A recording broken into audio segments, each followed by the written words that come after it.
Começa agora o Xadrez Verbal.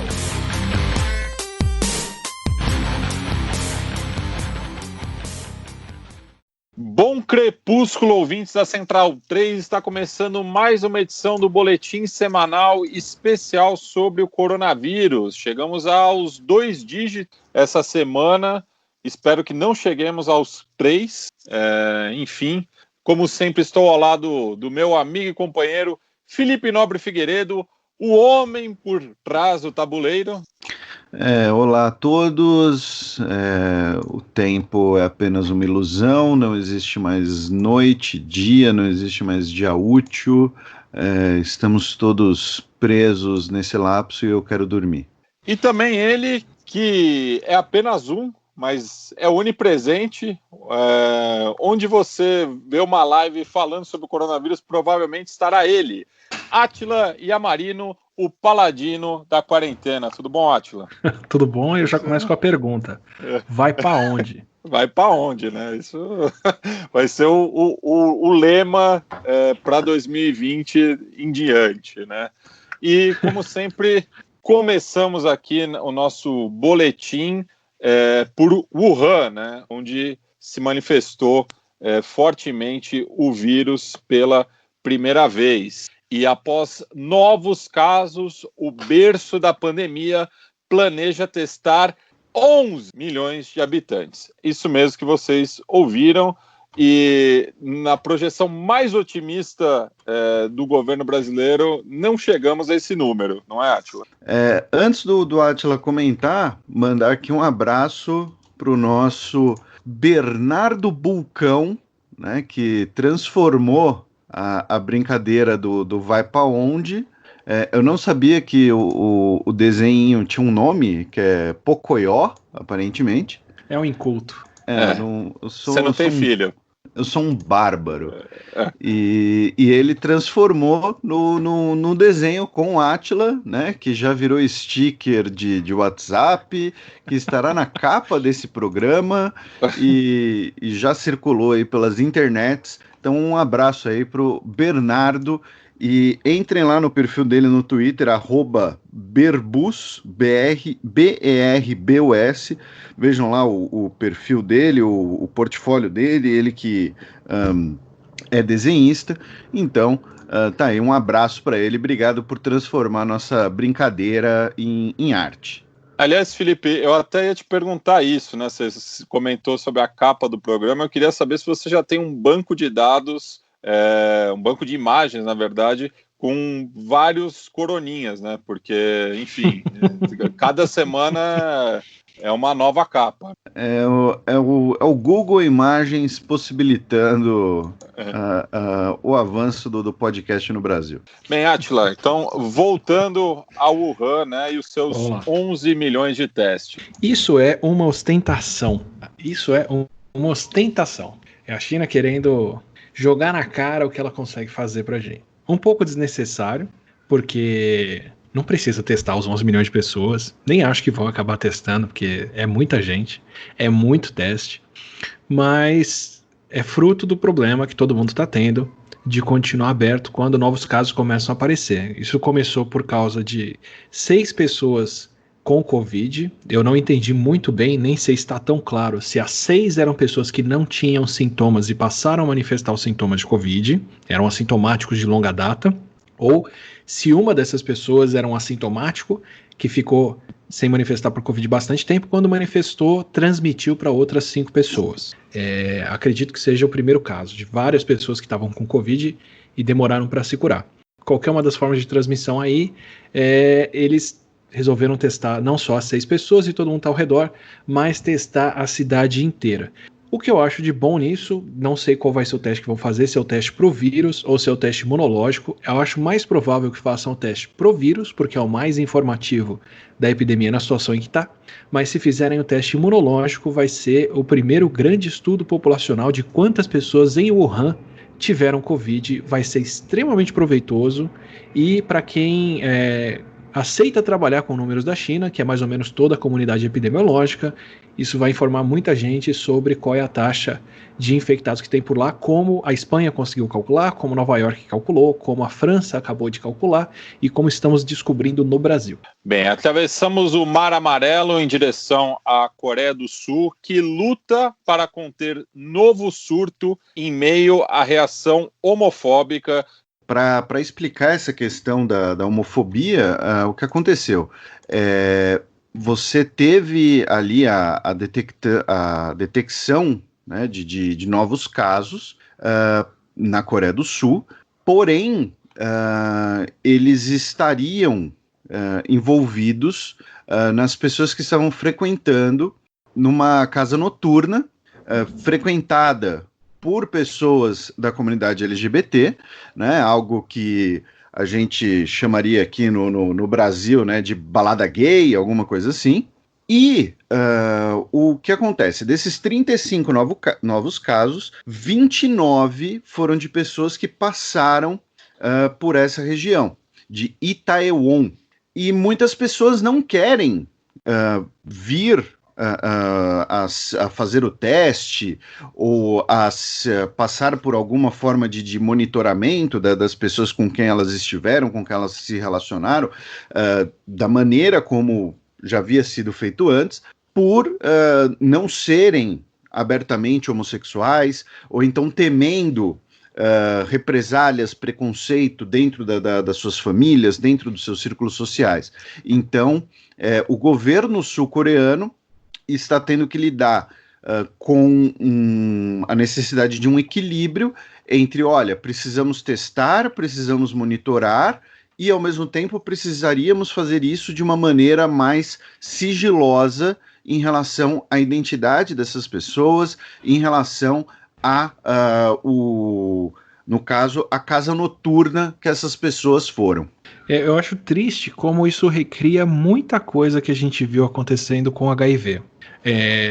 Primeiro, se existe culpa, e num momento de pandemia não atribuir culpa é uma coisa muito difícil, o que gera esse problema todo não é a comunidade gay, não é a comunidade LGBT, não é o bairro gay da cidade, é a balada tá aberta. Né? Se está se permitindo aglomerações, é de se esperar que vai acontecer novos casos de transmissão, que vão acontecer novos casos de transmissão e que vão ter esse tipo de consequência. Então, sei lá, está um pouco mal direcionada a culpa aí.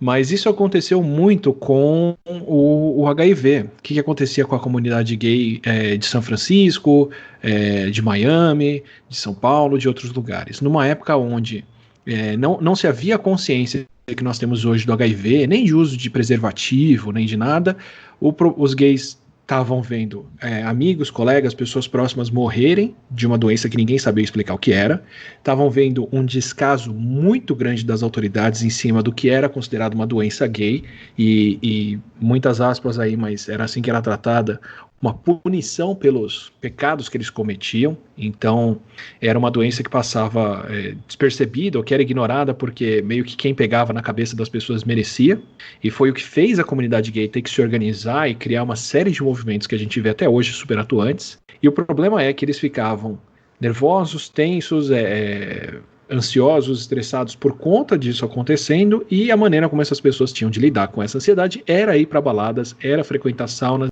E aí o que acontece é que o próprio mecanismo de lidar com a situação facilitou com que novos casos acontecessem. Isso foi com HIV lá atrás. Acho muito triste ver esse tipo de condenação e estigma hoje com a coronavírus, que é uma doença respiratória, simplesmente passou porque as pessoas estavam juntas ali, e aí a gente começa a ver a mesma dinâmica. Se você condena as pessoas pelos hábitos delas, as pessoas não vão deixar de ter aquele hábito, mas elas vão deixar de dizer que tem aquele hábito, né? Então, se cria esse estigma, quem pegou coronavírus agora foi o pessoal que frequentou balada gay. Quem frequenta esses lugares e não quer ser identificado dessa forma, não vai assumir que frequenta, não vai dizer que tem o vírus, não vão descobrir, e o vírus continua se propagando, de novo, como foi o caso com o HIV antes. Então, é mais um exemplo de como é nocivo deixar esse tipo de estigmatização acontecer, porque isso prejudica a saúde dos envolvidos e a saúde de todo mundo ao redor, porque os casos vão continuar acontecendo e circulando, enquanto as pessoas não se sentirem à vontade, mesmo que anonimamente, de reportar que estão em risco, que podem ter contraído o vírus e que ele pode estar por ali. E falando em Coreia e traçar contatos, a importância de traçar contatos, agora começam a sair os primeiros estudos mostrando como acontecem algumas cadeias de transmissão. Uma delas é uma cadeia não ficou muito claro se 2 ou 3 ou 4 cadeias diferentes, mas parece que todas elas começaram com uma convenção de instrutores de dança de academia, onde uma pessoa foi contaminada, passou o coronavírus para outros instrutores de dança, e aí dos instrutores de dança passou para os alunos. No total, eles conseguiram traçar 112 contágios a aulas de dança em academia, esse tipo de atividade tão essencial de continuar aberta e de manter as pessoas em forma. Conseguiram ver pelo menos 5 professores passando o vírus para os alunos, mais os casos de transmissão dos alunos para os familiares depois. As aulas eram aulas de 50 minutos, só que como a pessoa se exercita muito, transpira, respira forte, fica ofegante, são muitas gotículas de saliva com coronavírus suspensas no ar, e o que eles viram é que por volta de 20% dos alunos que estavam em aula pegaram o vírus do instrutor ou da instrutora. 20%. É muito contágio dentro de um ambiente fechado. Fez a Coreia repensar muito ambientes fechados agora, apesar de estarem testando tanto e acompanhando tanto, porque se você tem com algumas aulas uma cascata de transmissão dessas, é sinal de que o problema não vai embora se você mantiver esse tipo de aglomeração funcionando. Só um caso, só um estilo, porque agruparam aulas de dança como o mesmo tipo de risco e fizeram um estudo só com isso, mas garanto que tem vários outros eventos do tipo acontecendo. Ainda no leste da Ásia, vamos para o Japão, que suspendeu o estado de emergência na maioria das regiões. Isso, das 47 regiões do Japão, o governo suspendeu o estado de emergência em 39 delas. Algumas mais populosas vão continuar com o estado de emergência até dia 31 de maio, como Tóquio e Osaka. Pelo menos, né, podem manter até 31 de maio. O estado de emergência permite, né, o fechamento ali de estabelecimentos comerciais e tudo mais. E também o Japão, né, mais um capítulo da nossa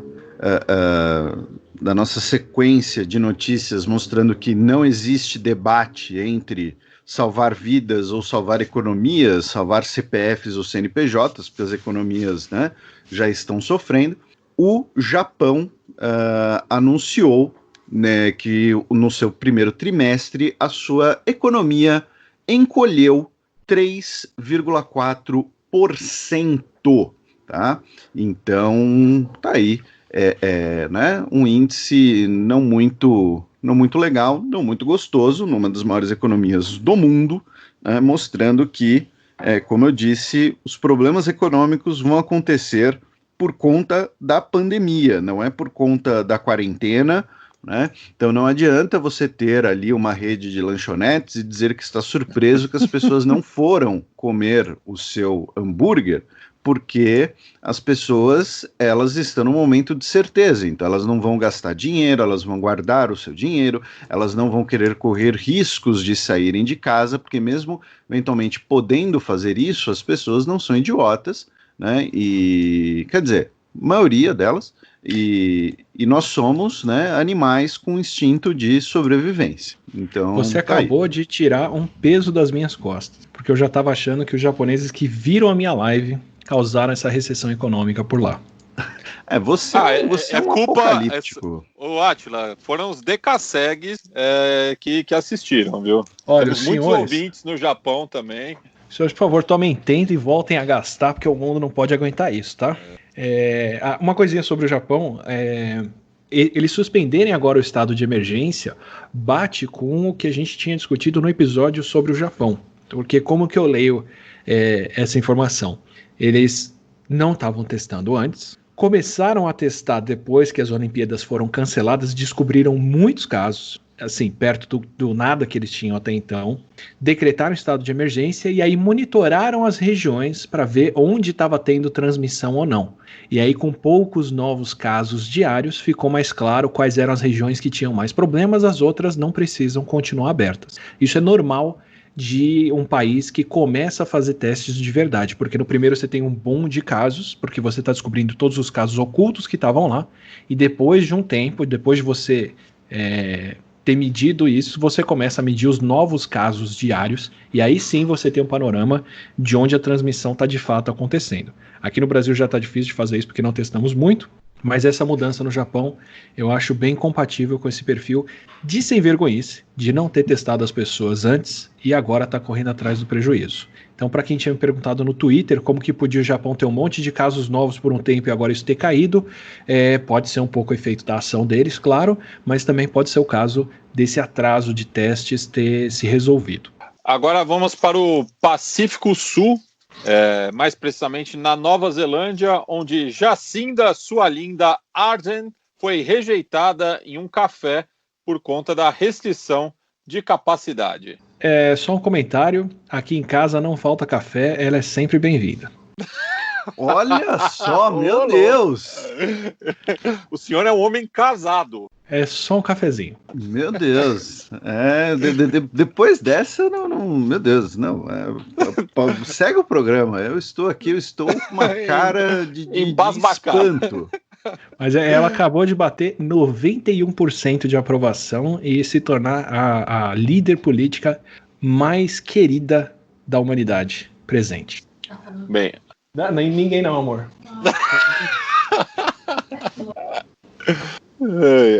Agora vamos para a Índia, que anunciou um pacote econômico de 226 bilhões de dólares contra os efeitos da Covid-19.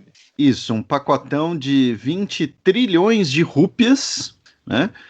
O pacotão foi anunciado pelo Narendra Modi na terça-feira e dentre os pacotes estarão iniciativas que nós já vimos em outros lugares do mundo, inclusive no Brasil, né, como auxílios emergenciais para as pessoas que fiquem eventualmente desempregadas devido aos efeitos econômicos, e também para garantir o fornecimento de alimentos, né? Abro aspas para o Modi, esse pacote econômico é destinado aos trabalhadores e aos agricultores que trabalham dia e noite em benefício de seus compatriotas e projetado para os cidadãos também de classe média do nosso país que pagam seus impostos e contribuem para o desenvolvimento da nossa nação. Então, tá aí a Índia anunciando um pacotão econômico e você tem informações sobre como está a Índia e sua pequena população de 1 bilhão de pessoas, Átila, em relação ao corona? Poucos casos ainda proporcionalmente. Eu estou esperando um pouquinho mais sobre a Índia para saber diferenciar se é de fato a situação que está sendo controlada ou se faltam testes e outras coisas. Andei dando uma acompanhada no que eles estão fazendo de rastreamento de contatos, que é um rastreamento extremamente ativo. Na falta de teste, eles estão indo muito a fundo de ver quem são as pessoas que estão em contato com quem testou positivo para isolar todo mundo regionalmente. Acredito que seja uma estratégia importantíssima para a gente repetir aqui também. Mas estou dando um tempinho, como eu disse, para diferenciar se isso está dando certo a longo prazo, para a gente poder fazer um estudo de caso por aqui que parece muito interessante. Bem, atravessamos o Himalaia em direção à Ásia Central, onde 65 mil uzbeques esperam para retornar da Rússia, né? Isso é uma situação que tem acontecido nas diversas antigas repúblicas da União Soviética na região, né? Estima-se que são milhões de trabalhadores que estavam na Rússia, que estão tentando voltar para os seus países de origem, e no caso do Uzbequistão, são 50 mil que se registraram 55 mil que se registraram na Embaixada Uzbek em Moscou, além de outros 10 mil em outros consulados espalhados pela Rússia. Além disso, no começo da semana passada, cerca de 500 nacionais uzbeques tentaram atravessar a fronteira da Rússia com o Cazaquistão, pois tinha rolado um boato que aquela fronteira estaria aberta, então fariam essa travessia, né, da Rússia para o Cazaquistão e de lá para o Uzbequistão.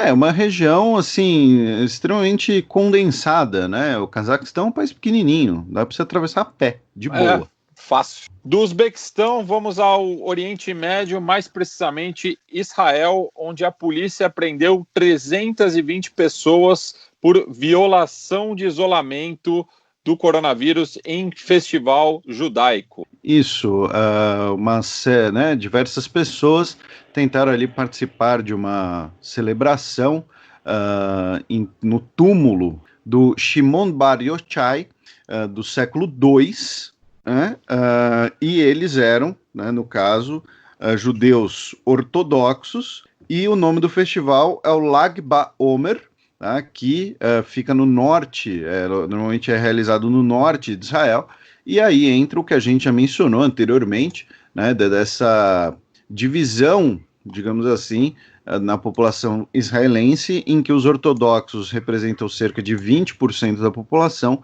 mas representavam a maioria dos casos de coronavírus.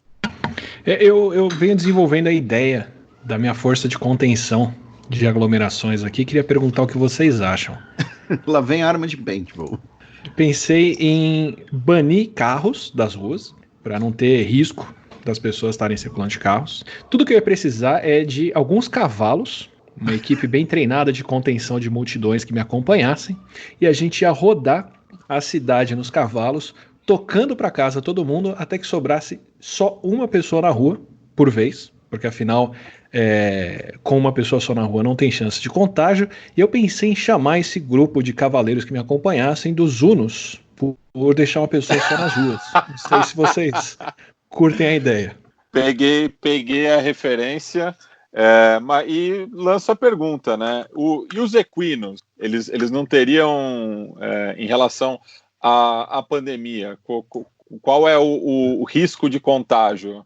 É um risco possível. O coronavírus é um vírus que pode saltar para vários mamíferos. Responsável quer expor animais ao coronavírus. O jornal é meu, a manchete onde mais eu vou conseguir preparar o almoço da equipe enquanto a gente estiver em patrulha? Só na cela. Ah, outra referência. E só para constar, na sexta-feira, né, a gente vai ter o programa, a edição tradicional do podcast do Xadrez Herbal, falando do noticiário internacional, que a gente provavelmente vai falar mais dessa notícia. Porém, ontem, domingo, dia 17, né, esse programa vai na terça, mas a gente grava ele de segunda-feira, e ontem, domingo, dia 17, o embaixador da China em Israel, o Du Wei, foi encontrado morto na sua residência no subúrbio de Tel Aviv. Ele tinha 57 anos de idade, aparentemente a morte foi de causas naturais, porém o que não vai faltar vão ser teorias da conspiração, né, e coisas para a gente falar. Inclusive, né, o embaixador chinês em Israel apareceu morto logo depois da visita do Sesc Pompeia, né, o Mike Pompeo, secretário de Estado dos Estados Unidos, a Israel. E, assim, eu acredito, né, que, enfim, eu não sei, não acredito, eu acredito que a verdade está lá fora. Quão comum é isso? Porque eu sou ignorante mesmo desses fatos. Não, assim, pessoas morrem, Átila. Assim, embaixadores, eles têm imunidade diplomática, mas não para a morte. Então, assim, então, feito o comentário idiota, assim, é difícil a gente dizer o quão comum é ou não, porque certamente muitos diplomatas falecem em postos estrangeiros durante o ano todo, né? Inclusive, infelizmente, às vezes até de questões de saúde mental e tudo mais, porque é uma carreira que às vezes costuma ter um preço muito grande na saúde mental das pessoas. Agora, é difícil a gente dizer o quão comum é, porque isso normalmente não é notícia, né? Então vamos supor, o embaixador da Dinamarca no México. Tô dando peguei 2 países aleatórios na minha cachola. Ele está na sua residência e sofre infarto e, enfim, e vem a falecer, infelizmente. Isso muitas vezes sequer é notícia, né? É que nesse caso, né, o embaixador da China em Israel, e no início, né, quando foi divulgado, houve ali um ruído, né, na comunicação, já que quem deu primeiro a notícia foi a mídia israelense. Aí o governo chinês inicialmente disse que, olha, a gente vai averiguar, né, não vamos nem confirmar nem negar. Aí o governo israelense soltou uma nota confirmando, dizendo que a polícia vai abrir uma investigação, né, mas uma investigação, claro, nesse caso não necessariamente significa alguma coisa. Então, é difícil dar essa resposta porque é uma condição muito especial, né, no meio dessa... A gente tem uma pandemia, dentro dessa pandemia a gente tem um choque, né, entre 2 potências, Estados Unidos e China, um choque comercial, um choque político e um choque em relação à própria responsabilidade sobre a pandemia. Israel, um dos principais aliados dos Estados Unidos, teve essa questão de, semana passada, o Sesc Pompeia estava lá, e claro, eu falei ali da teoria da conspiração, mas falei de brincadeira.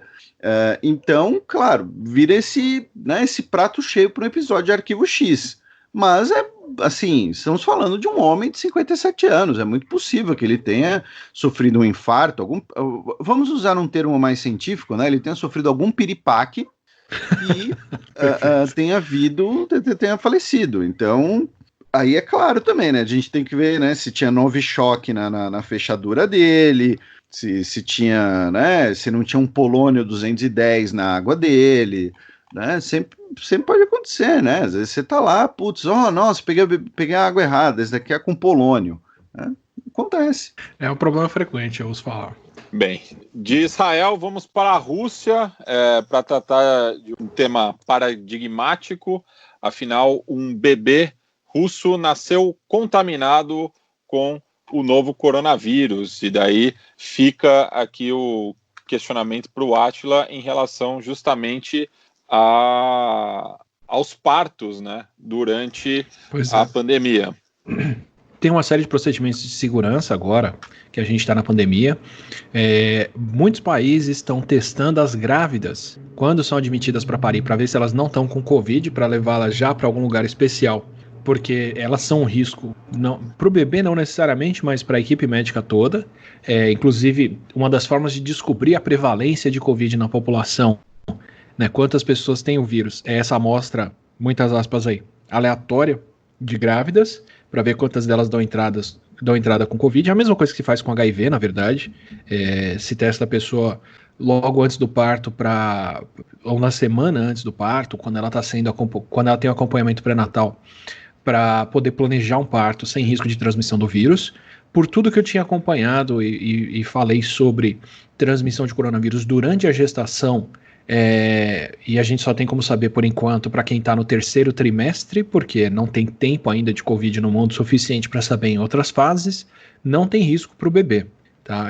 Não sei dizer para vocês se o bebê se contaminou durante o parto ou se ele se contaminou na gestação. Que eu saiba, não foi registrado, até onde eu sei, não foi registrada a transmissão de coronavírus para o bebê na barriga da mãe ainda, na gestação.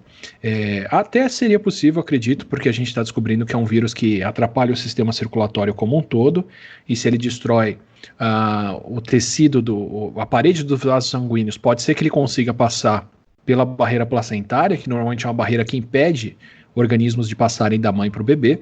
Mas se foi o caso, se é esse tipo de transmissão que é tão rara, que mal foi documentada até aqui, isso talvez diga que a Rússia tem muito mais caso de pessoas com coronavírus do que a gente está vendo nos registros, para ter partos o suficiente para um evento que é raríssimo acontecer por lá.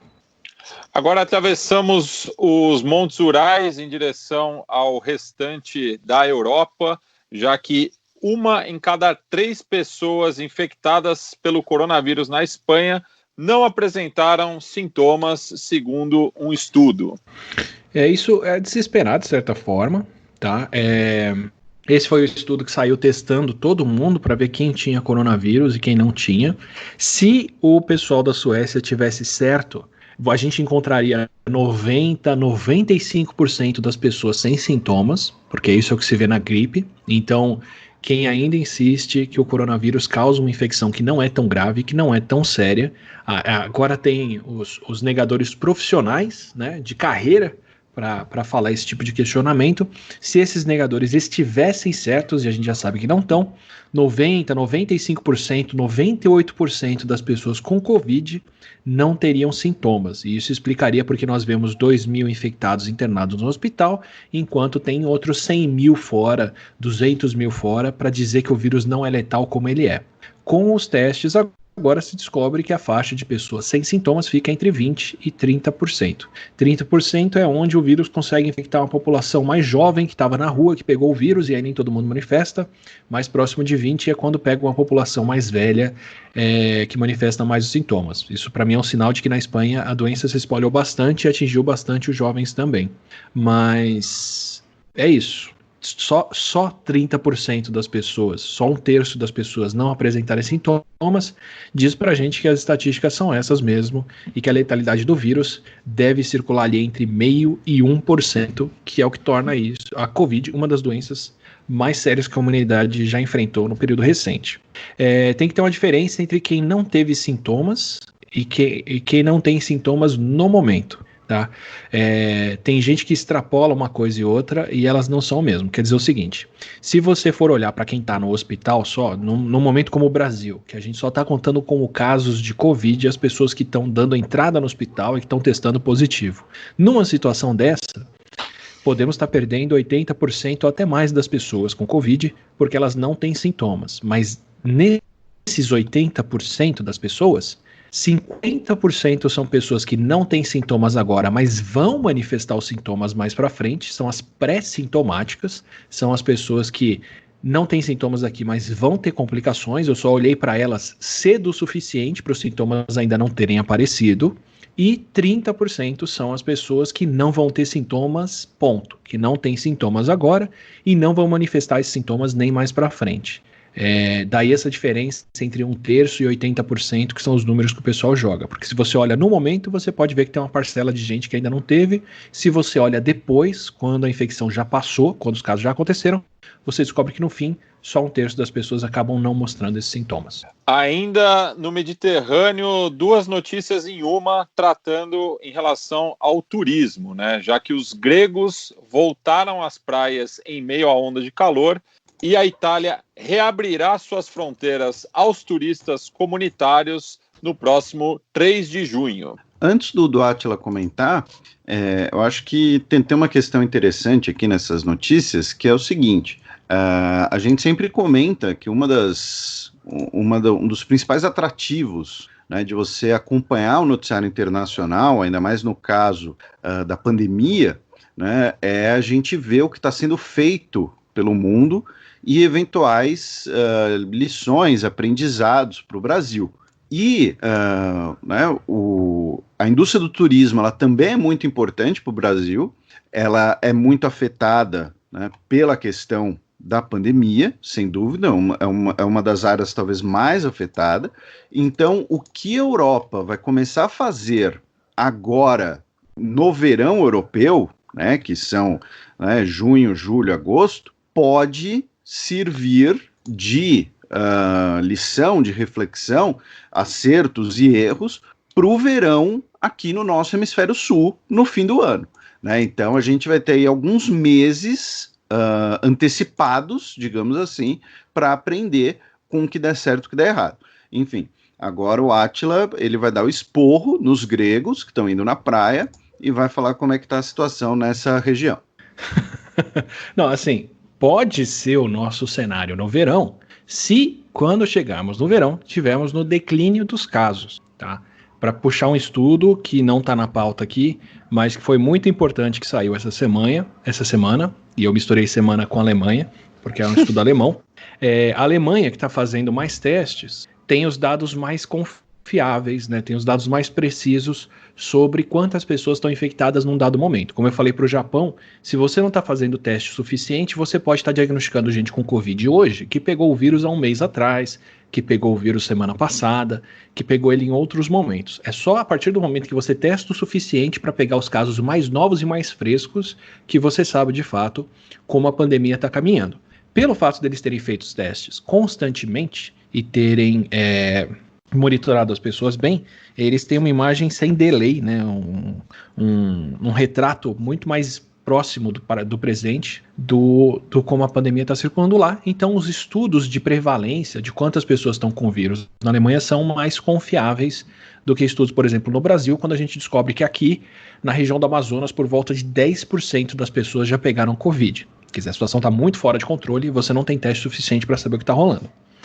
Eles fizeram esses testes, e aí o que se descobriu foi que o pessoal pôde reconstruir o efeito de cada medida que o governo alemão teve para banir aglomerações e outras coisas na transmissão do vírus. O que eles viram foi o seguinte: num primeiro momento, quando a Alemanha cancelou esportes, jogos e outras coisas, eles conseguiram reduzir o número de novos casos por dia de 30% para 12%. Não foi uma redução que resolveu o problema, mas já diminuiu bastante o crescimento da Covid. Aí, num segundo momento, a Alemanha decretou o fechamento de creches e escolas. Aí a taxa de contágio caiu de 12% para 2%. Lembrando que essas quedas são proporcionais à situação. Pode ser que sozinha fechar creches e escolas já podia ter reduzido de 30% para 3%, 5%, coisa assim. E aí, mesmo assim, eles ainda tinham uma transmissão acontecendo o suficiente para a epidemia continuar crescendo lá.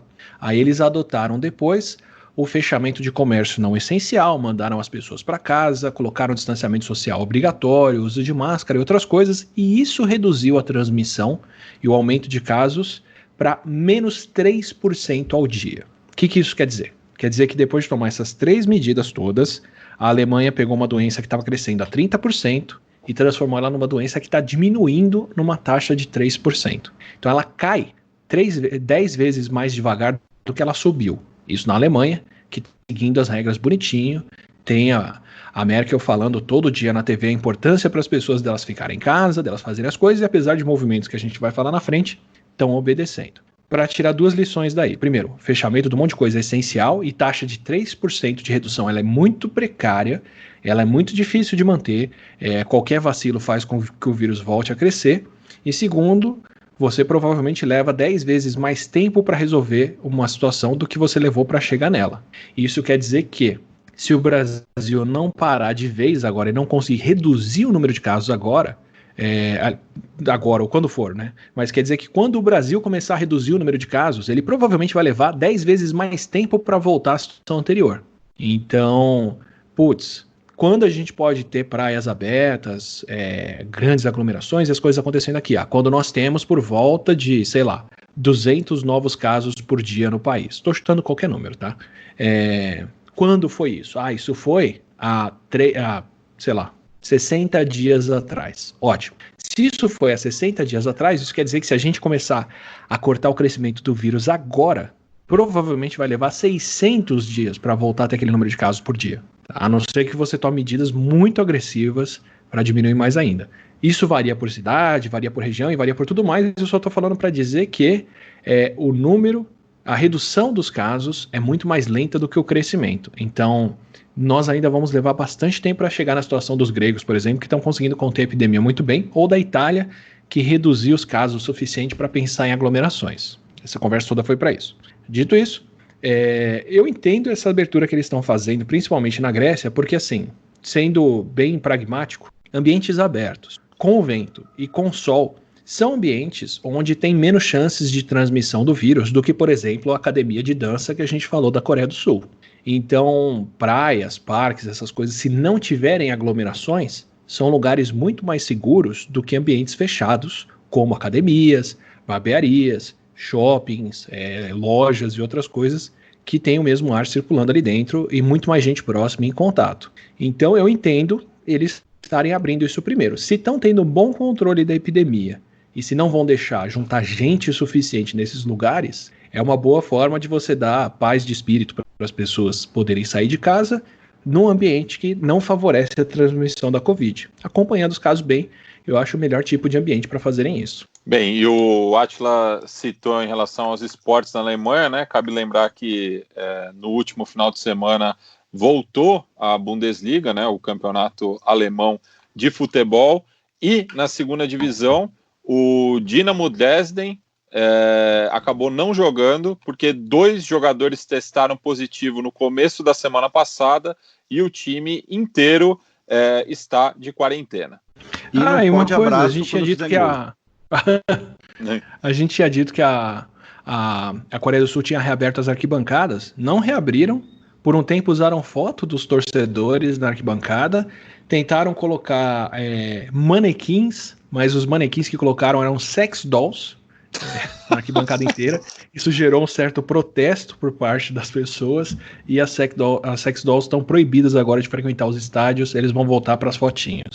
E, se eu não me engano, em Taiwan, alguns torcedores estão permitidos de entrar nos estádios, mas eles ficam distantes um dos outros, né? Isso acho que é o campeonato de beisebol, a liga de beisebol taiwanesa, que já adiantando, é o nosso estudo de caso dessa semana. Ainda no velho continente, a Eslovênia é o primeiro país a decretar o fim da epidemia de Covid-19. Vocês acham vale um estudo de caso deles? Para ver como que a Eslovênia passou por isso tudo? Claro.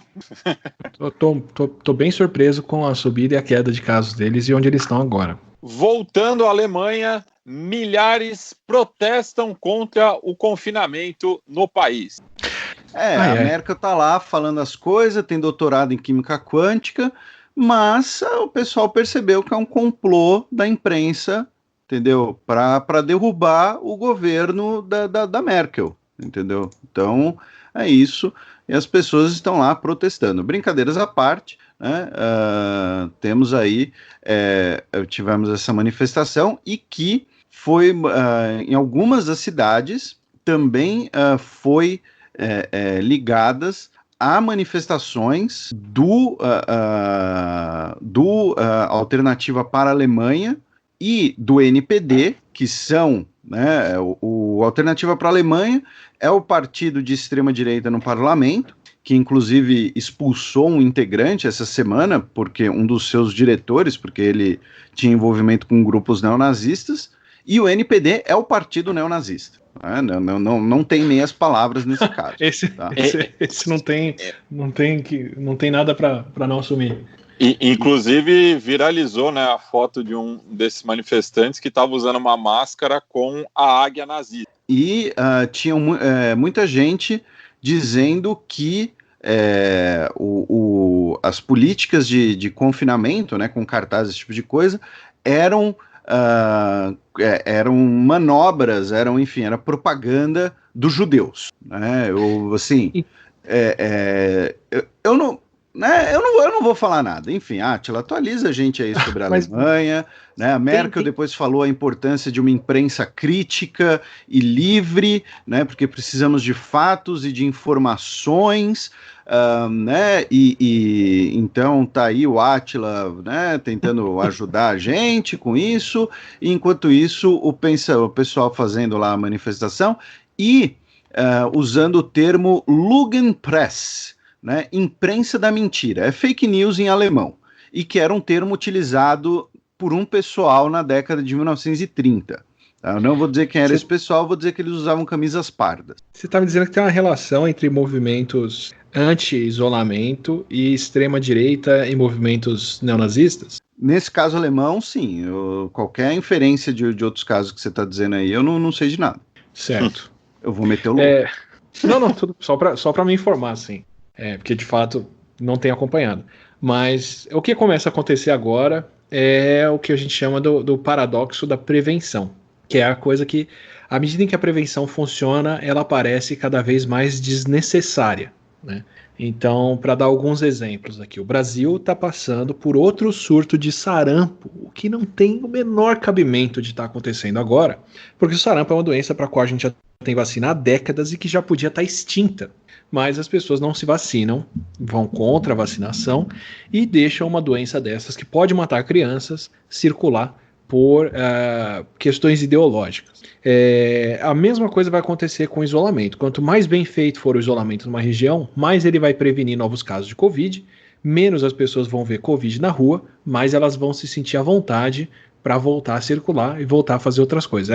Assim, na prevenção de epidemias, você vai perder dos dois lados. Se você faz a prevenção cedo o suficiente, os casos não acontecem e a prevenção parece desnecessária. Se você faz a prevenção tarde demais, você ainda previne um problema pior, mas as pessoas vão ver o problema que aconteceu e vão falar, tá, e daí? Por que você fez a prevenção se teve o problema? Prevenção não adiantou. Quer dizer, a qualquer hora a prevenção vai ser mal vista e vai ser chamada de alarmista. O que a gente está vendo são esses movimentos regionais agora. E são movimentos orquestrados, mantidos, eu não sei dizer sinceramente na Alemanha, mas nos Estados Unidos, na Inglaterra, são movimentos bem organizados, com o site construído, com figuras de autoridade recrutadas, que fazem de alvo epidemiologistas e grupos de prevenção e por aí vai, acompanhamento, que espelham muito, muito o movimento de negacionismo do aquecimento global, que inclusive fez de alvo o IPCC e pesquisadores de mudanças climáticas. Como eu disse na semana passada, na retrasada, que o Neil Ferguson não ajudou nem um pouco, encontrando com a companheira dele no meio do lockdown. Provavelmente agiu como estava acostumado a agir antes, fazendo as coisas dele como se o que ele fala hoje não tivesse grandes consequências, mas agora tem grandes consequências, e o que ele não sabe, e as pessoas estão descobrindo aos poucos, é que tem um movimento muito bem organizado, feito para mirar nessas pessoas e descreditar elas, e descreditar a validade do isolamento e de tudo. Então não sei dizer na Alemanha qual as relações, mas Inglaterra, Estados Unidos e aqui no Brasil a gente pode ver movimentos políticos, encabeçados por políticos inclusive, de negação do que está se fazendo. Voltamos à Rússia, onde investigaram incêndios em hospitais que mataram ao menos 17 pessoas em 3 dias. É uma situação estranha demais para mim, que não estou acostumado com essas coisas. Desculpem, mas eu sou novo por aqui. Eu tinha lido sobre um incêndio que, ao que tudo indica, aconteceu porque tinham ligado um respirador, hackeado um respirador para funcionar atendendo várias pessoas juntas, e isso causou um problema. Agora, incendios em hospitais em 3 dias, eu não acompanhei todos não e estou realmente surpreso. Sabem dizer o que foi, o que aconteceu? Não.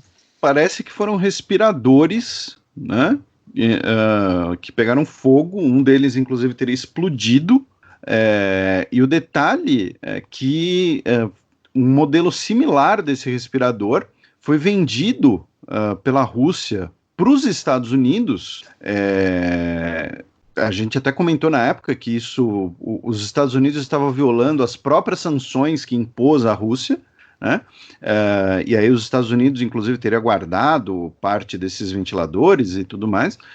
De qualquer jeito, teriam sido respiradores que explodiram, pegaram fogo, e a Rússia, que tem uma produção doméstica muito grande desse tipo de equipamento, uma política de autossuficiência desde a época do período soviético. O que não se sabe é se, pelo menos, não é que não se sabe, o que eu não sei, é que se esses ventiladores que pegaram fogo, se eram modelos antigos ou se eram de fabricação recente, alguma coisa assim. De qualquer maneira, você teve pelo menos 17 pessoas mortas por conta desses incêndios de aparelhos. Não sei se curto-circuito também, às vezes pode ser colocar a culpa no aparelho, mas às vezes pode ser da fiação do lugar, alguma coisa assim, né?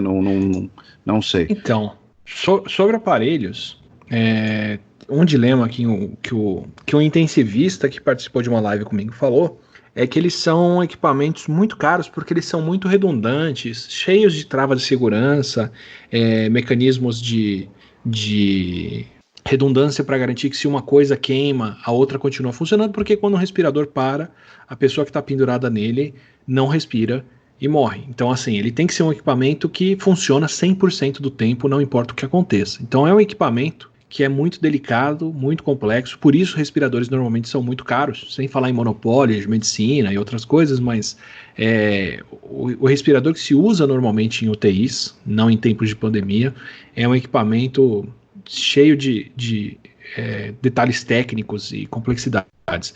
Então é de se esperar que possa dar problema. Mas tem uma coisa que eu esqueci de falar no episódio da Rússia, e pela qual eles são muito criticados agora, que no meio desse rolo todo, a Rússia estava mandando equipamento, médico e proteção para Deus e o mundo.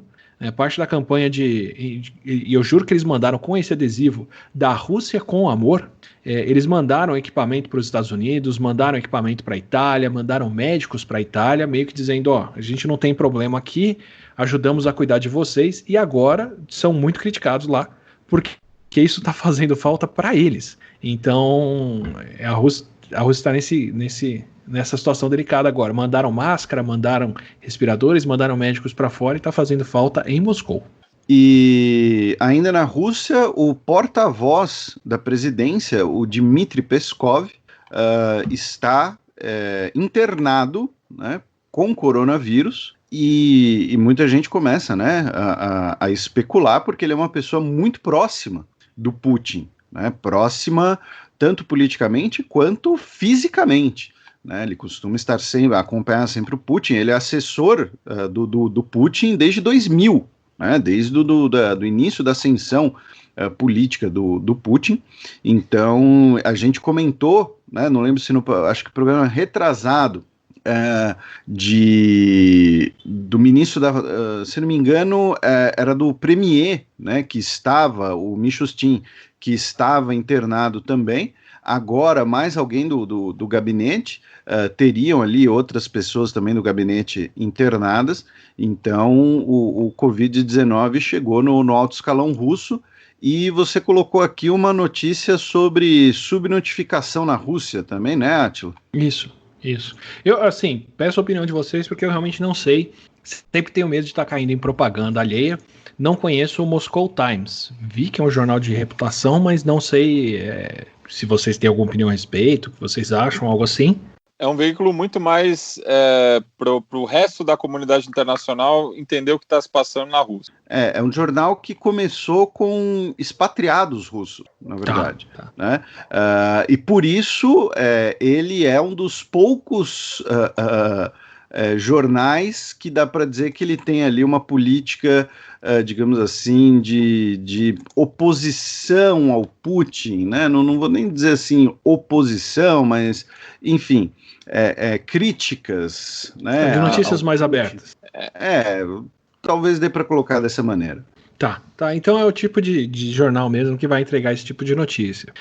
Segundo eles, e faz todo sentido, a Rússia está classificando como morte por Covid só quando não se pode dizer que foi qualquer outra coisa que não o coronavírus. Então até 60% das mortes de pessoas que têm coronavírus estão sendo reportadas como outras coisas. Então a pessoa não morreu por causa do coronavírus, ela morreu de infarto. Ela não morreu por causa do coronavírus, ela morreu de parada respiratória.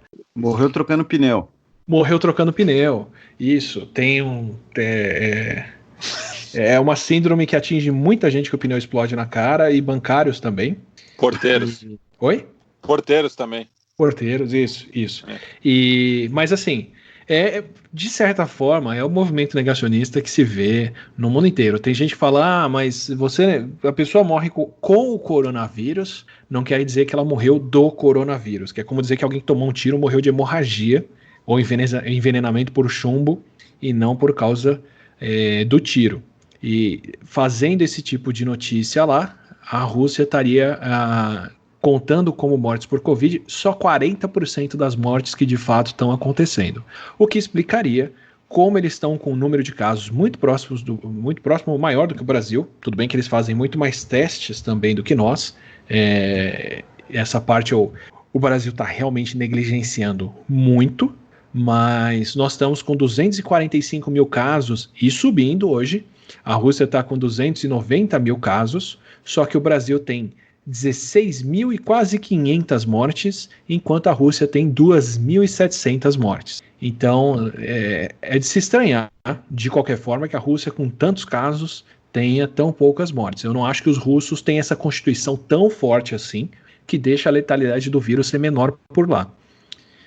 Eles terem mais casos do que nós, aceito, porque eles estão fazendo 7 milhões de testes até o momento, e o Brasil fez 700 mil, então não fazemos testes suficientes para saber quantos casos temos aqui de fato, mas essa morte muito pequena estaria explicado aí, porque eles consideram só quem não pode ser explicado como outra coisa por Covid, o que seria mais ou menos o oposto da Bélgica, que está tratando como morte por Covid qualquer coisa que possa ser relacionada, não importa se a pessoa morreu em casa e ninguém acompanhou, não importa se foi fora do hospital ou qualquer coisa, se pode ser atribuída a Covid, é atribuída a Covid, e eles estão com 55 mil casos e 9 mil mortes. Então, a Rússia estaria no outro extremo. Talvez se juntar o número de casos e mortes dos dois, a gente chega numa média que é a situação real.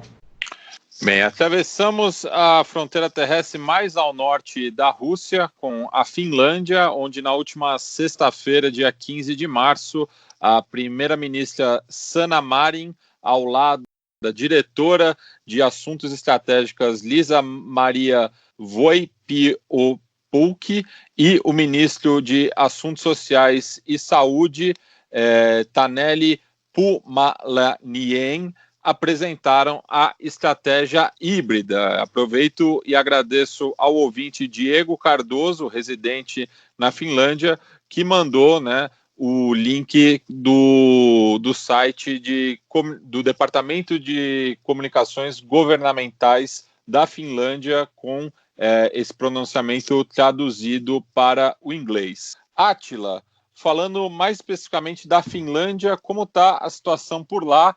Lembrando que é um país muito próximo da Suécia, então gostaria que você fizesse esse contraponto.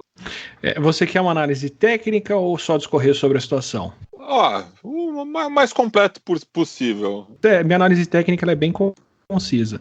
Não é nenhuma jacinda, né? Bem, já que o Átila persegue o amor, as pessoas, na verdade, as pessoas que querem amar, vamos para uma notícia também mais global, em relação a uma tentativa de encontro romântico que terminou em deportação na Alemanha. Essa história, assim, um jovem rapaz dos Estados Unidos, de 20 anos, ele estava com saudade da namorada que mora na Alemanha, e aí ele chegou em Frankfurt no domingo da semana passada, só que o caso só foi revelado na terça-feira pela polícia alemã, na terça-feira, dia 12. Ele chegou em Frankfurt, vindo de Washington, e aí ele colocou um colete amarelo de faxineiro do aeroporto, e carregando 2 sacos de lixo, ele tentou passar pela segurança, passar direto. Disse para segurança, não, vim aqui esvaziar os lixos, trouxe aqui os lixos, tal, eu quero aqui passar, vou passar aqui direto. E aí olharam, e falaram, ô amigão, seu alemão tá muito ruim para quem trabalha aqui, você não tem crachá, vamos trocar uma ideia, E aí, resumindo, o cara disse que, olha, sim, eu estava tentando entrar na Alemanha de forma irregular e para ver minha namorada. E aí o pessoal olhou e falou, que legal, que bonitinho. Então, próximo voo para Washington, você vai estar dentro, tá bom? E deportaram o pobre rapaz apaixonado. Grandíssimo cretino, Não falar outras coisas. Mas acho que ele viu algum post do Reddit falando, se você puser colete de trabalhador, ninguém te para nada, e falou, tenho o plano perfeito para invadir a Alemanha. Aí muita comédia romântica também. Foi. Que bom. E aí a outra história europeia em relação a isso, e aí talvez entre aí pro Átila, opinar mais, assim, é que, segundo o Instituto Nacional de Saúde Pública da Holanda, as pessoas, elas podem ter um amigo de abraço ou um amigo íntimo, desde que seja sempre a mesma pessoa, dizendo que você pode ter relações desde que com um parceiro regular. E aí diz que faz sentido para pessoas solteiras que queiram ter contato físico, porém, mesmo assim, é importante ter um amigo sexual. né? Então, assim, depois dá alguns detalhes que a gente vai omitir aqui, né? Algumas sugestões, né, para você praticar com seus amigos ou amigas, tá? Você pode usar esse trecho do programa aí para você que, né, que quiser mandar aí para o seu amigo ou amiga, né, falando, olha, né, a gente pode aqui, né, fazer coisas juntos. Agora a questão é a seguinte: o governo dos Países Baixos, ao dizer que, olha, pode ter intimidade, mas desde que só com uma pessoa, eles estão tentando forçar uma relação tradicional, monogâmica nas pessoas, entendeu? Eles estão tentando fazer com que uma pessoa, olha, é o seguinte, você agora tá de relacionamento com ela. Não, mas a gente é só amigo, dane-se, é só vocês dois agora. Então ele está interferindo na vida íntima das pessoas. Eu acho isso um absurdo. Mas assim, é um governo tipicamente conservador que impõe grandes restrições nas pessoas, né? Não me surpreende a essa altura. Certo tá o governo da Bélgica que falou, façam uma bolha de 4 pessoas e nem diz qual é a relação que as pessoas tinham que ter aí dentro. Aí, é isso aí. Então você está aqui advogando pela suruba. É um absurdo. Se tiverem no quarentenadas juntas. Isso, que fique claro. Agora, outra notícia de ordem global. Segundo alerta da Organização Mundial da Saúde, coronavírus pode nunca ser erradicado. Assim, não gosto desse pessoal alarmista que fica falando essas coisas. Mas tem uma base boa do que ele falou ali. É uma conversa com o diretor de emergências da OMS, que é o Michael Ryan. Mas ele e outras pessoas de dentro da OMS já falaram isso, e sou obrigado a dar razão, que mesmo que a gente tenha a vacina para a Covid, não quer dizer que todas as pessoas vão tomar essa vacina, e é bem provável que, como nem todos vão tomar, a Covid continue circulando no mundo por um bom tempo. Não quer dizer necessariamente que nós vamos ter problemas com a Covid, como a gente tem agora, e que a gente vai continuar em quarentena até o fim dos dias. Mas quer dizer que provavelmente vai chegar num ponto em que a humanidade vai vir falar, quer saber? Eu acho que assim, tá bom, vamos voltar para as atividades, e vai continuar tendo gente ficando doente com Covid, morrendo disso, porque grupos de pessoas não se vacinaram, como já é o caso da Covid. Da Covid não, do sarampo. Acabei de falar do sarampo aqui, não tinha nem pensado que a gente ia falar dessa notícia mais pra frente, mas o exemplo que eles dão é justamente isso. O sarampo é uma doença respiratória para a qual se tem vacina, que podia ter sido extinta, mas que continua circulando porque nem todo mundo se vacina. E o que eles estão sugerindo que deve acontecer é que a Covid deve entrar mais ou menos nessa mesma situação. Então ela deixa de ser um problema para grande parte da humanidade com uma vacina, mas mesmo assim nem todo mundo vai se vacinar e ela vai continuar circulando e estabelecida por aqui. Ainda sobre a OMS, o Burundi expulsou uma equipe da Organização Mundial da Saúde à medida que a eleição se aproxima. A missão da OMS havia recomendado não realizar as eleições, adiar as eleições. O Burundi é um dos países com maior densidade populacional do mundo, né? E o governo expulsou a missão da OMS. E, aparentemente, as eleições previstas para o dia 20 de maio vão rolar normalmente, né?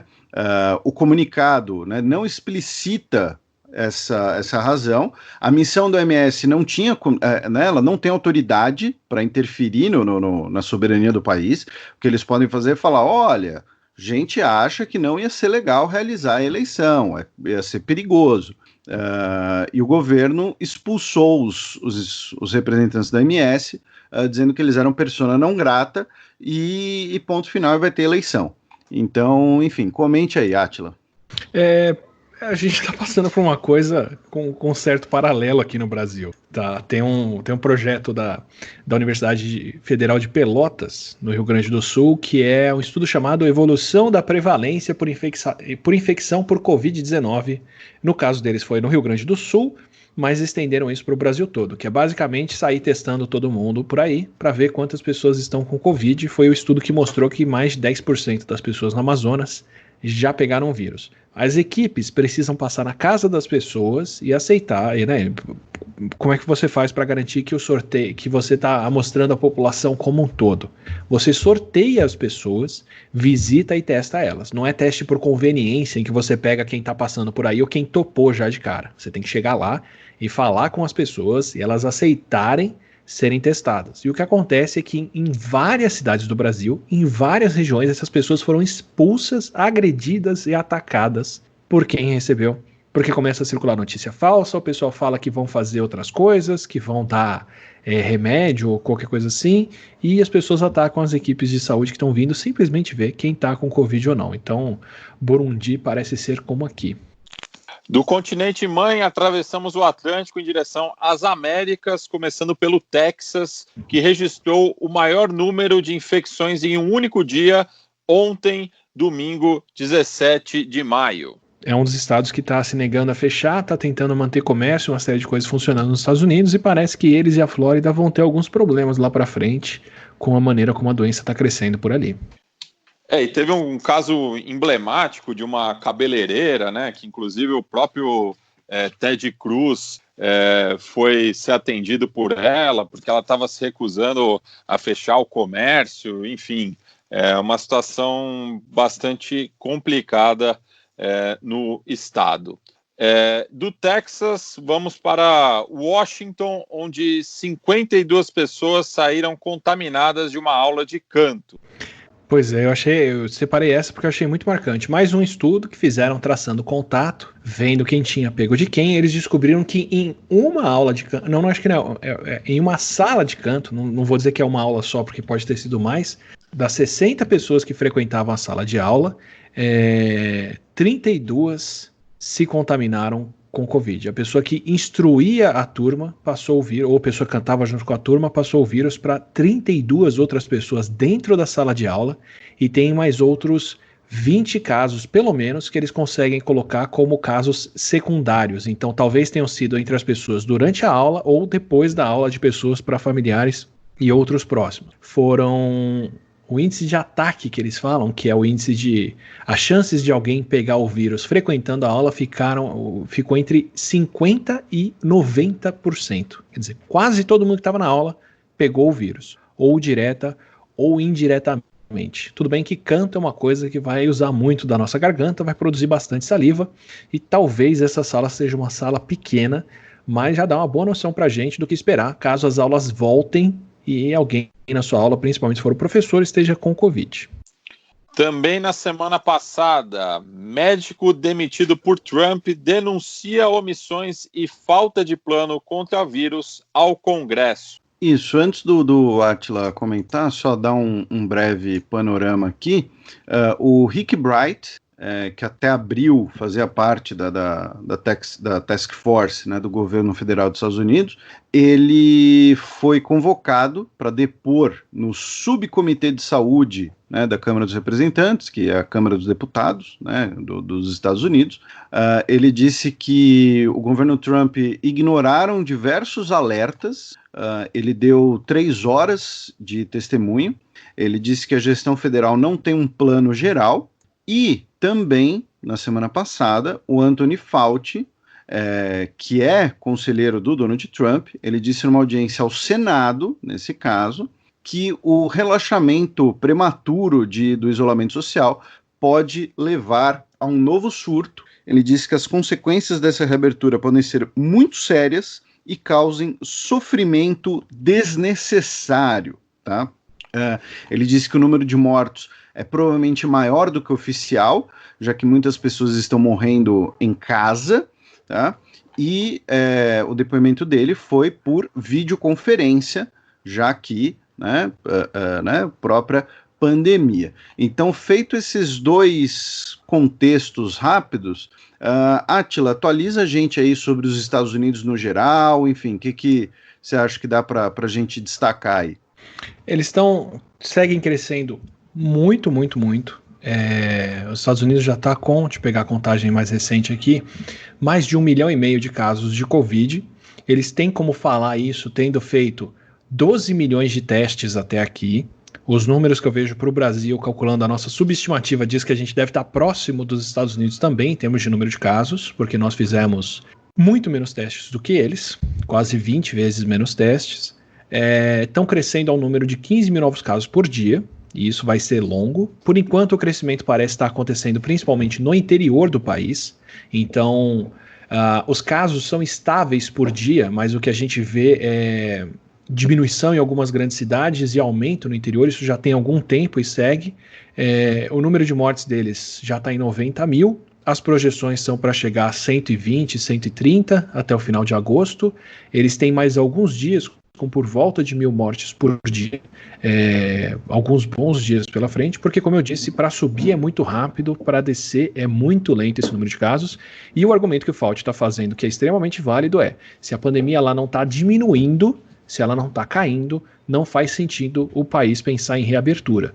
Mas eles já estão adotando pelo menos testes suficientes para saber quais estados, quais regiões podem pensar em reabrir, esperando que vão ter algum problema logo ali mais para frente.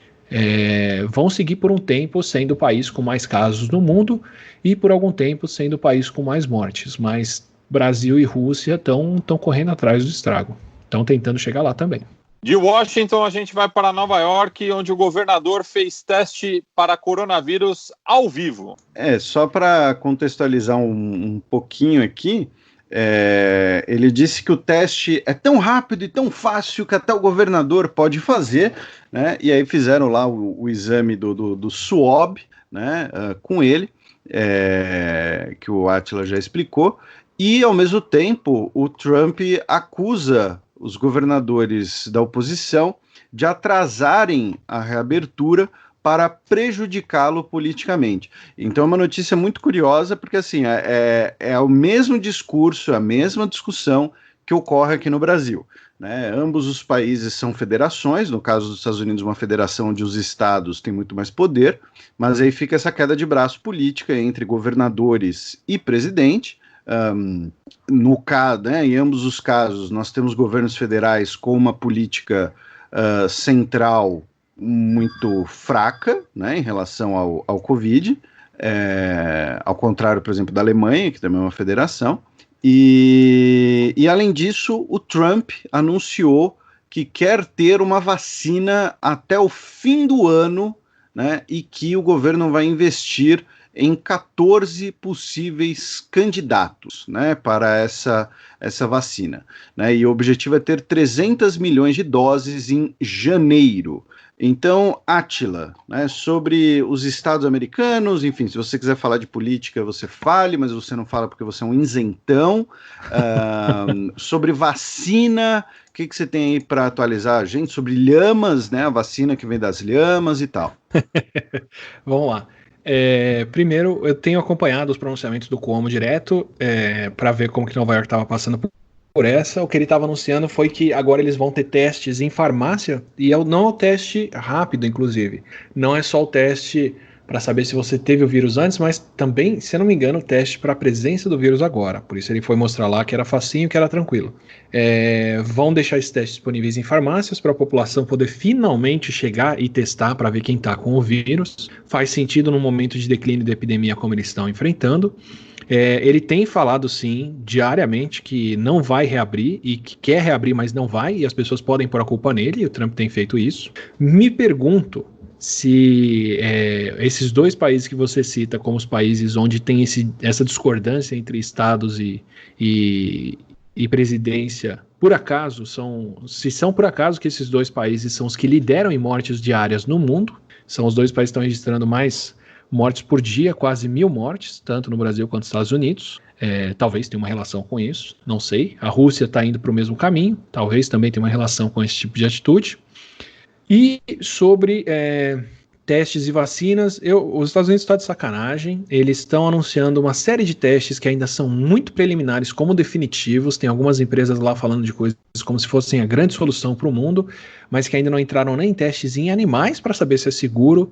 Então recomendo as pessoas tomarem uma certa distância desse tipo de anúncio até isso ser publicado cientificamente num estudo em humanos, para a gente saber como isso funciona. E um estudo em humanos do que eles têm feito até aqui está no mais cedo possível no segundo semestre, se não só ano que vem. Então acho que estão anunciando umas coisas muito precoces aí para dizer que estão liderando nisso, mas em iniciativas de vacina eles têm realmente várias iniciativas andando, e numa dessas é que o Brasil vai ter problemas. A gente não comentou aqui, mas essa semana passada a União Europeia anunciou um fundo internacional para desenvolvimento e pesquisa de vacinas.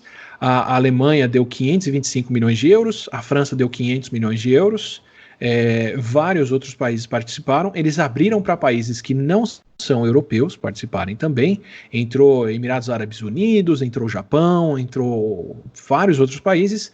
Quem ficou de fora foi Brasil e Estados Unidos. Os Estados Unidos têm essas não sei quantas iniciativas de vacina lá dentro e provavelmente estão contando com exportar vacina para outros lugares e talvez não quisessem entrar nesse acordo para não ter que dividir o bolo lá na frente se der certo.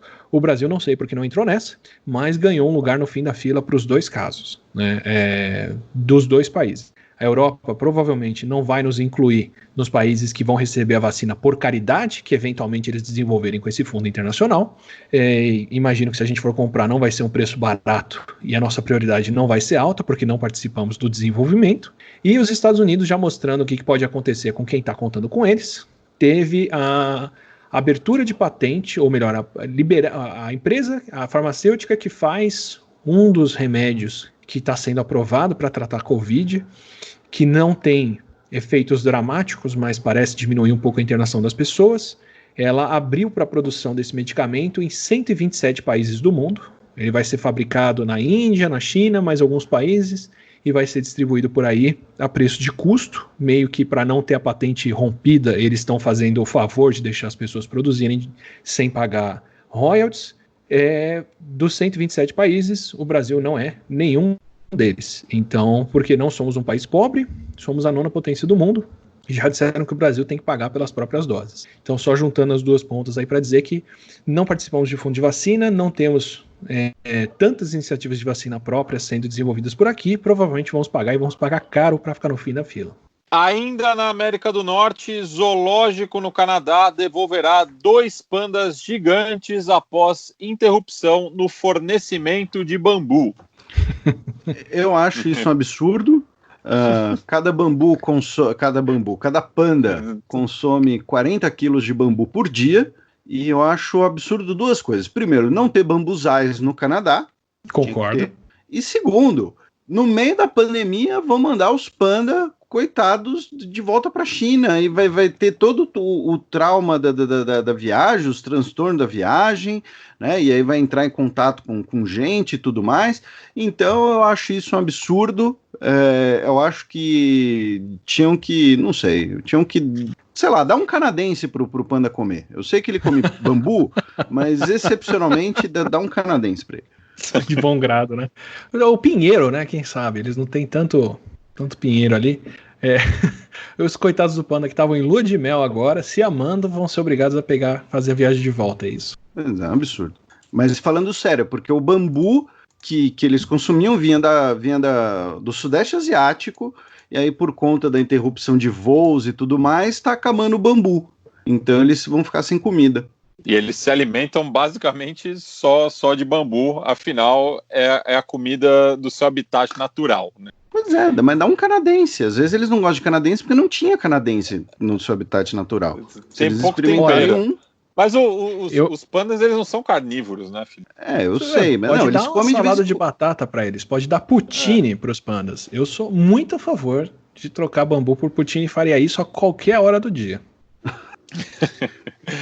Bem, mais ao sul do Rio Grande, a gente começa a dar aquele nosso peão pela quebrada latino-americana, começando pelo México, onde pelo menos 35 pessoas morreram envenenadas por álcool, induzidas por fake news. E também pela questão de que, assim, eles beberam metanol, né, que é o álcool que não é de beber, e as autoridades estão investigando porque você teve uma queda muito grande na produção de bebida alcoólica, né? Inclusive, em alguns lugares, tornou-se proibido vender bebida alcoólica como parte da quarentena, como parte do confinamento, né? Fechar os bares e tudo mais. Então, as pessoas, não tem cerveja, não tem sei lá o quê, não tem tequila, então vamos beber metanol. Né? Eu acho que o Átila não recomenda. Não recomendo, não tem nem gosto bom, para falar a verdade, Mas... Meu Deus. Já provou? Tô brincando. Mas causa cegueira, o diabo todo. Mas é cerveja falsificada mesmo. Parece que proibiram a fabricação, o pessoal começou a fazer cerveja caseira. Nada contra os cervejeiros caseiros, já tomei várias muito boas, inclusive, saudades. Mas fizeram coisa para distribuir lá. Mais ou menos o mesmo problema que tiveram com distribuição de bebida falsificada no Rio por milícia. Vai junto com um monte de impureza e gera um monte de complicação para quem toma, né? Já aqui na América do Sul, a Colômbia militarizou fronteira com Brasil e Peru por conta da Covid-19, né? E aqui cabe lembrar que a fronteira colombiana com Brasil e Peru justamente pega ali o departamento de Loreto, que é onde a situação está mais tensa no Peru, e o estado do Amazonas, que foi o primeiro cujo sistema de saúde colapsou no Brasil. Então, acho que faz bem os colombianos fecharem totalmente a sua fronteira com os vizinhos nessa parte do globo. Já vão para quantos países que estão fechando a fronteira conosco? A maioria deles? Que no caso, todos já fecharam. É que aqui teve um incremento das forças de segurança. Depois de ver os números do Paraguai e sabendo que, pelos testes, agora a gente pode ver que mais de 10% das pessoas no Amazonas, como um todo, estão com Covid, é uma medida safa. E isso também tem a ver com, justamente, né, por tanto o Amazonas quanto o departamento de Loreto, os sistemas de saúde terem colapsado, pessoas dessas duas regiões buscarem tratamento na Colômbia. Ainda tinha isso.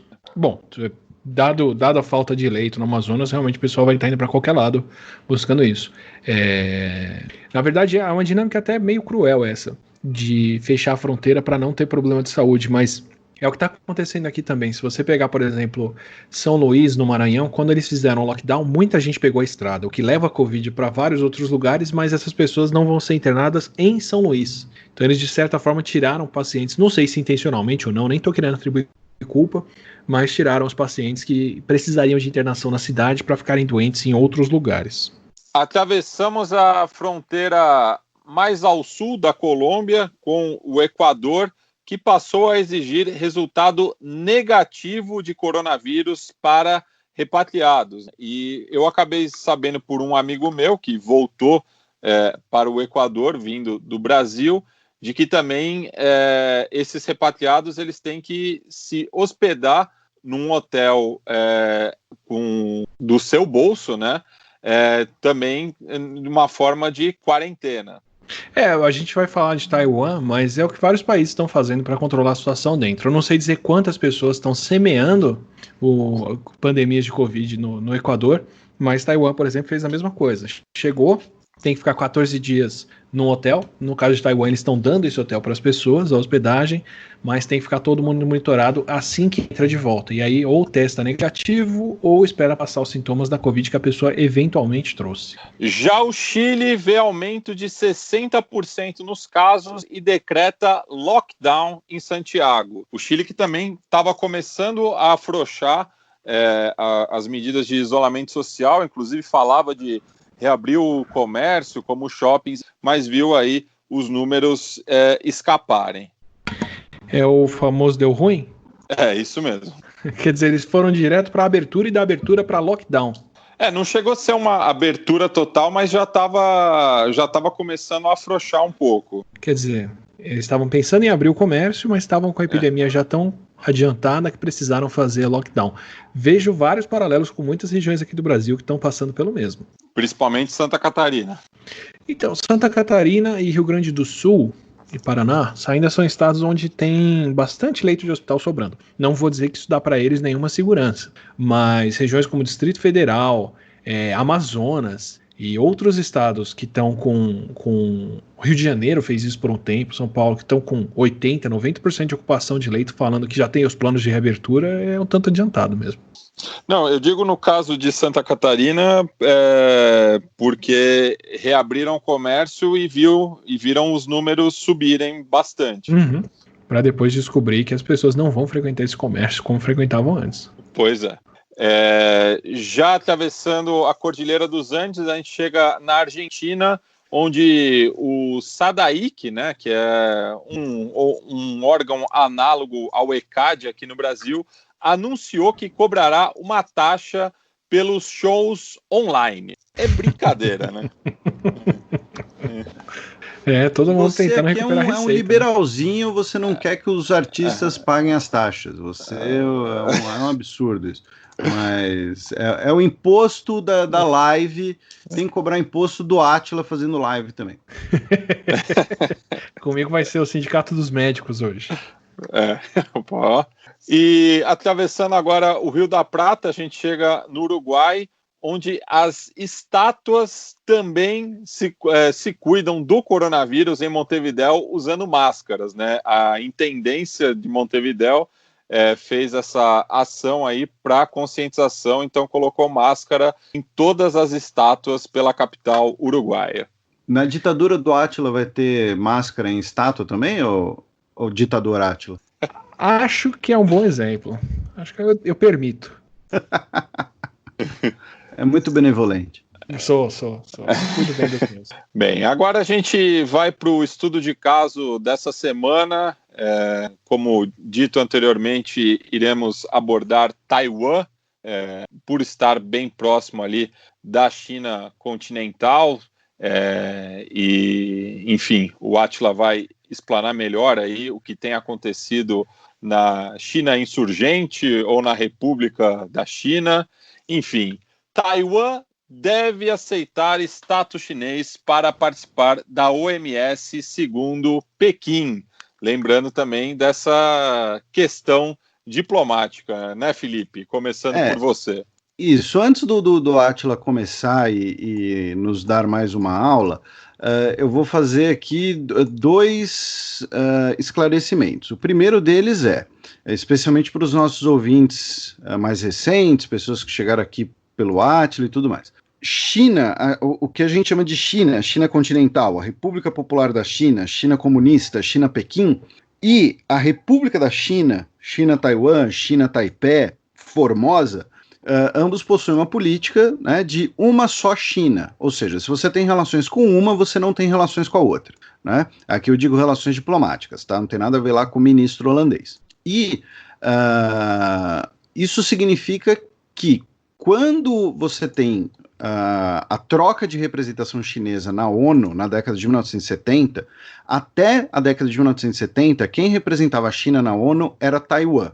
Depois passou a ser a China continental. Por conta disso, a China continental passou a ser a representante chinesa em todos os organismos internacionais. Além disso, para a China continental, Taiwan é uma província rebelde, né? Você não pode dizer que é um país, não pode tratar como um país. Aqui, porém, né, de fato, né, é um país com suas próprias instituições, suas próprias políticas. Então, assim, primeira contextualização é essa. Você tem essa disputa sobre as duas Chinas. Eu fiz até um Nerdologia sobre isso, para quem quiser procurar lá, Nerdologia, né? Os Nerdologia de História, quem faz sou eu, caso você não saiba. Não é o Átila. E a gente vai tratar aqui, o Átila vai tratar aqui Taiwan como se fosse um país, tá? Então, assim, não, mas Taiwan não é país. Não, mas não sei o que. Dane-se, tá? O Átila vai tratar como se fosse um país, não enche o saco. Segunda contextualização é o seguinte, a gente está gravando isso na segunda-feira, dia 18. Hoje começou a Assembleia da Organização Mundial da Saúde, tá? O governo brasileiro, inclusive, está sendo representado pelo general Eduardo Pazuello, que é o ministro interino de saúde, né, que era o perito em logística do Ministério da Saúde brasileiro, e a Assembleia da OMS ela foi aberta com um discurso do Xi Jinping, tá, o presidente da China, Pequim, que ele falou da vacina e tudo mais. Porém, tudo isso ocorreu algumas horas atrás, tá? Não deu tempo da gente ler, da gente se atualizar. Então, o programa ele vai ao ar amanhã, dia 19, terça-feira, só que a gente não vai abordar esses assuntos nesse programa, só no próximo, por uma questão prática, não deu tempo. Repito, tudo isso aconteceu apenas algumas horas atrás. Eu nem vi o discurso do Xi Jinping, imagino que o Átila também não li o que ele falou, enfim, tem toda a discussão sobre criar uma missão da OMS para investigar a origem da pandemia, tá? Que é uma reforma proposta pela Austrália, tá? Que na verdade é uma reforma que daria mais poderes e mais autoridades para a OMS. Lembrando que a OMS, como a gente falou no Burundi, ela não pode passar por cima da soberania de um país, tá? Nesse caso é para dar um maior poder para a OMS. Mais de 120 países já apoiaram, já declararam apoio a essa resolução australiana. São necessários 2/3, tá, dos 194 países, então precisa de mais alguns países declararem esse apoio. Então toda essa parte da OMS, abertura da Assembleia hoje, vai ficar para a semana que vem. Só um adendo, Felipe, chama a atenção que muitos países africanos aderiram à Austrália nessa questão, né? Isso porque a gente também, no Xadrez Verbal, a gente tem chamado a atenção para essa aproximação de Pequim com o continente africano, né? Isso, então, eu para ser sincero nem sei, nem vi direito todos os países ainda que apoiam, mas enfim, feito essas duas contextualizações, agora a gente vai ouvir a aula do Átila. Perfeito, obrigado pela contextualização, porque eu não fazia ideia, já aprendi com vocês isso em algumas participações aqui. O ponto é, Taiwan é um dos países com menos grana para atender bem quem tem Covid, que mais está atendendo bem. Então, a gente dá exemplos de Coreia do Sul, Alemanha, Nova Zelândia, países europeus em geral e por aí vai, de como eles estão combatendo, mas Taiwan entra na mesma categoria que o Vietnã, de um país que já tinha passado pela experiência da SARS em 2003, aprenderam o tamanho do problema que um coronavírus respiratório entrando no país pode ser, montaram equipes de resposta rápida a epidemias, e essas equipes entraram em ação extremamente cedo com a Covid agora. Então, Taiwan foi um país que agiu muito precocemente com a Covid, de uma forma um pouco diferente de Vietnã, mas que mesmo assim é super instrutiva e muito legal do que está acontecendo por aqui. Então, posso partir para a timeline deles? Manda bala, o espaço aqui agora é todo seu. Já estava todo mundo lá de antena em pé, quando eles ficaram sabendo que a China estava com um surto de pneumonia por causas desconhecidas, né? Taiwan tem uma troca de pessoas com a China muito grande, são quase 1 milhão de taiwaneses vivendo na China, além de outros 400 mil que trabalham lá, então vão e voltam direto. São milhões de visitas diárias entre China e Taiwan. Inclusive tinha um voo direto de Wuhan, então eles provavelmente já estavam acompanhando isso desde muito cedo. No dia 31 de dezembro, quando a OMS foi notificada de que a China estava com casos de pneumonia de fonte desconhecida, os oficiais de Taiwan já começaram a inspecionar os aviões que chegavam para testar passageiros vindo de Wuhan, vindo da China. Então, isso é uma discussão que a gente teve bem no começo aqui no Brasil, se o Brasil deveria estar testando as pessoas em aeroportos, monitorando, checando de onde as pessoas vêm. Confesso que eu fui muito inocente na época, dizendo que não sabia se funcionaria ou não, qual seria a validade disso. O pessoal de Wuhan, que já estava muito bem treinado, foi na frente e falou sim, precisa, e fizeram justamente isso. Então, o que acontece? Assim que foi declarada assim que foram declarados os primeiros casos de doença respiratória de causa desconhecida, o que já é muito parecido com o que aconteceu com a SARS em 2003, Taiwan já entrou em modo alerta e já começou a checar todo mundo que chegava de avião antes das pessoas desembarcarem no aeroporto para ver quem estava com febre e quem tinha sintomas de pneumonia. Eles foram pegar o primeiro caso bem mais para frente de lá, mas já estavam monitorando as pessoas chegando de Wuhan desde muito cedo. Por que isso é importante nesse ponto? Porque se você for pegar o histórico de 2003, quando a China assumiu que tinha um problema de síndrome respiratória dentro do país, já tinha meses que isso estava acontecendo e eles já tinham milhares de casos, ou pelo menos centenas de casos. Então, Taiwan provavelmente assumiu que, independente de quantos casos a China falou que tinha, ela podia ter muito mais, e começaram a acompanhar as pessoas. Pelo fato de não terem pego o vírus tão cedo, é um bom sinal de que realmente a China deu esse comunicado quando ainda tinham poucos casos acontecendo em Wuhan. Isso vindo de Taiwan, que é um país que, como vocês disseram, não tem um histórico de pintar um bom cenário para a China ou de defender os chineses numa situação dessa. Então, começaram a testar as pessoas no final de dezembro, que já estavam chegando, resolveram acompanhar todo mundo que tinha embarcado de Wuhan no mês de dezembro ainda, e foram atrás de todo mundo para ver se essas pessoas estavam com tosse, estavam com algum problema respiratório, tinham testado negativo para gripe e outras coisas. Ainda não se sabia qual era o vírus que estava causando essa síndrome respiratória de causa desconhecida, mas logo no começo de janeiro eles já fizeram um painel de 26 vírus, incluindo SARS e MERS, para testar as pessoas, e foram testando todo mundo que tinha visitado Wuhan nos últimos dias e estava com alguma infecção respiratória. Não deu nada, eles não encontraram casos por aí e seguiram acompanhando até o dia 20. No dia 21 de janeiro, eles tiveram o primeiro caso confirmado. No dia 21 de janeiro, a gente já sabia o que era o coronavírus, como testar para ele especificamente. Os taiwaneses conseguiram fazer esse teste muito cedo, pegaram esse primeiro caso confirmado desde lá, e desde desse dia, ou pouco tempo depois, já começaram a tomar muitos outros cuidados. Então, dia 26 de janeiro, eles fecharam os voos para a China, só para repatriados que podiam voltar, mas não tinha mais troca, se eu não me engano, a China toda, não é nem Wuhan, tá? Em 26 de janeiro eles já tinham feito isso. As pessoas que entravam da China, nessa época, eles já estavam colocando em quarentena em hotéis. Essas pessoas já tinham que ser acompanhadas, e elas deixavam celular e contato ali para eles acompanharem depois e trocarem mensagens e ligarem para essas pessoas para saber como que a saúde delas estava progredindo. Quando as pessoas chegavam de fora, ainda em janeiro, foi em janeiro que ainda em janeiro, eles falaram o seguinte: bom, a gente vai fazer assim, quem está vindo de fora, a gente classifica as cidades aqui, as cidades que têm mais troca com a China, porque a China já estava fechada, eles já tinham fechado a fronteira com a China aérea, as cidades que têm mais troca com a China, se as pessoas vieram dessas cidades, elas já vão para uma lista de prioridade. Essas pessoas vão ser monitoradas muito mais de perto, vão ser testadas, vão acompanhar a temperatura e vamos manter contato com elas por bastante tempo. Quem não veio dessas cidades pode fazer o check-in mais rápido e só deixa o número de celular ali para a gente poder mandar SMS para a pessoa. Então, desde muito cedo, uma ilha dá para se fazer isso melhor, né?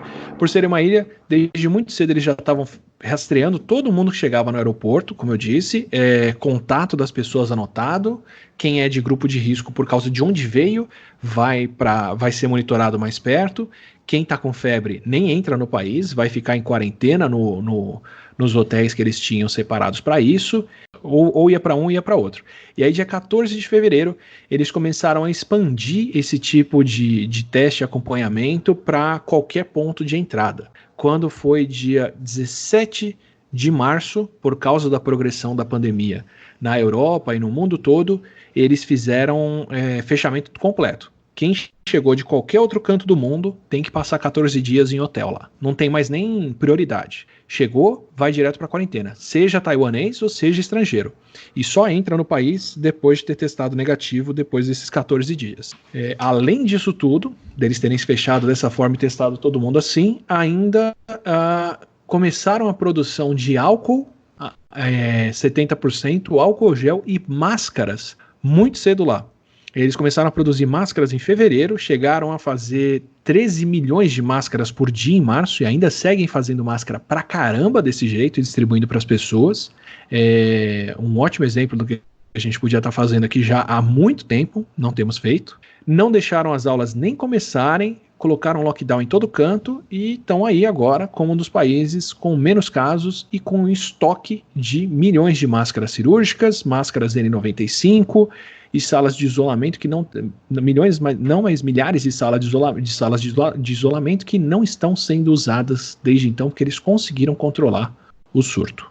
Então, montaram um sistema de SMS, monitoramento das pessoas em dias, todo mundo que chega já entrava para o sistema e era acompanhado, quem teve histórico de viagem foi testado e se testava positivo eles isolavam todo mundo ao redor, e ainda é um país que se preparou para o longo prazo, produzindo máscaras e reagentes para acompanhar o que está acontecendo. É impressionante. Átila, tem Tem uma coisa assim que eu acho interessante, que você frisa muito quando a gente falou de Coreia, a gente quando falou de Vietnã e agora falando de Taiwan, que você sempre menciona, né? Foram países que aprenderam com o episódio da SARS, né? Então teve lá a SARS, que é a que chamava de gripe aviária, né? São dois. Gripe aviária é o influenza, é o vírus da gripe mesmo, mas é o tipo de vírus da gripe de aves, por isso gripe aviária. A SARS é a síndrome respiratória aguda lá de 2003, que é outro coronavírus. Tem as então duas ainda. Tá, então eu que falei bobagem. Mas o que eu queria te perguntar era o seguinte: eu não vou. Muita gente, né, acaba trazendo a discussão, né, se esses aprendizados vão ser absorvidos pelo Brasil, pelos outros lugares, se a gente vai ter aquela mudança de hábitos, né, então usar máscara se tornar algo normal, coisas desse tipo. Mas a minha pergunta ela é mais no sentido, e aí é uma pergunta completamente idiota, completamente de leigo, se tem uma relação no organismo das pessoas, não na parte cultural. O que eu quero dizer com isso? A pessoa que passou pela SARS, sei lá, contraiu, sobreviveu, não sei porcaria nenhuma, tá? Se uma ligação entre as doenças, mas existe chance de um cidadão taiwanês que passou pela SARS, contraiu, sobreviveu, ele ter um sistema, ele ter uma imunidade melhor em relação à Covid? Seria possível. Tá, os vírus são próximos, são bem próximos, eles são todos de um mesmo grupo, o SARS-CoV-1, que é o que causa a SARS, e o SARS-CoV-2, que é o que causa a Covid, mas o número de pessoas que pegou a SARS no total em 2003 chegou a 2.200 no mundo todo. Então são pouquíssimas pessoas para terem desenvolvido imunidade para proteger agora, entende? Eu não sei dizer quantas pessoas em Taiwan pegaram. Mesmo que tenha essa ligação, é um número muito reduzido para ser algo significativo. Muito, muito. A SARS eram 10% de chances de morte, então assim, ela é muito mais traumática em termos de pânico, medo e seriedade do que ela causa, do que a Covid, que o pessoal ainda pode fazer esse faz de conta dizendo que é só uma gripezinha. Então ela desperta esse medo muito mais cedo. É como Ebola, né? Quando 40% de quem pega o vírus morre, foram 8.000 casos e 700 mortes no total. 2.200 acho que foram na China, ou algo assim. Taiwan teve 343 casos de SARS e 73 mortes em 2003. Então, quer dizer, ainda tem 273 pessoas, se elas estiverem todas vivas até agora, imunes a Covid, se houver imunidade protetora. É muito pouca gente para poder contar com isso. Entendi. E aí a outra pergunta que, assim, em relação ao sistema de saúde, né? Pegando na timeline, e aí depois a gente vai encerrar, até porque hoje você vai gravar com o Dr. Áuzio. Né, as pessoas só vão ouvir isso amanhã, mas aí elas podem assistir vai ser no YouTube? Uhum. Então aí elas vão poder assistir no YouTube você falando com o Dr. Áuzio. Se você está nos ouvindo e não sabe quem é o Dr. Áuzio, você está por fora da piadinha.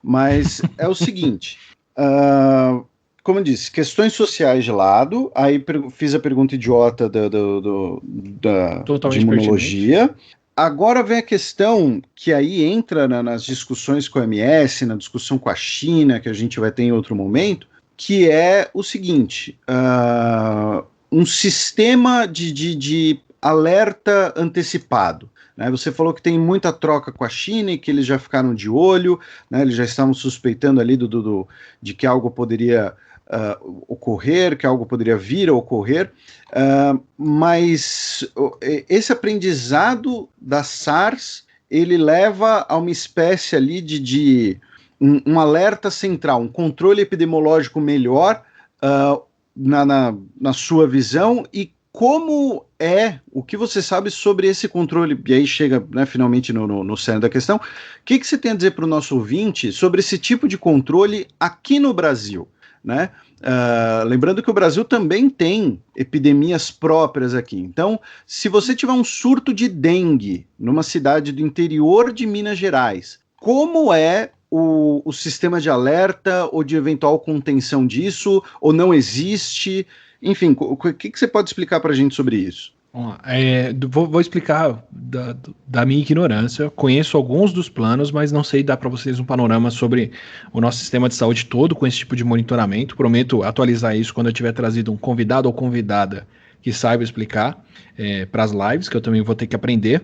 Mas nós temos sistemas de vigilância, sim. Tem uma série de doenças infecciosas que são de notificação obrigatória, que se você descobre que elas estão aparecendo na população, elas têm que ser notificadas para o Ministério da Saúde, e aí todo mundo fica sabendo que tem casos, como é o caso de sífilis, como é o caso, eu não lembro quais são as outras doenças agora de notificação obrigatória.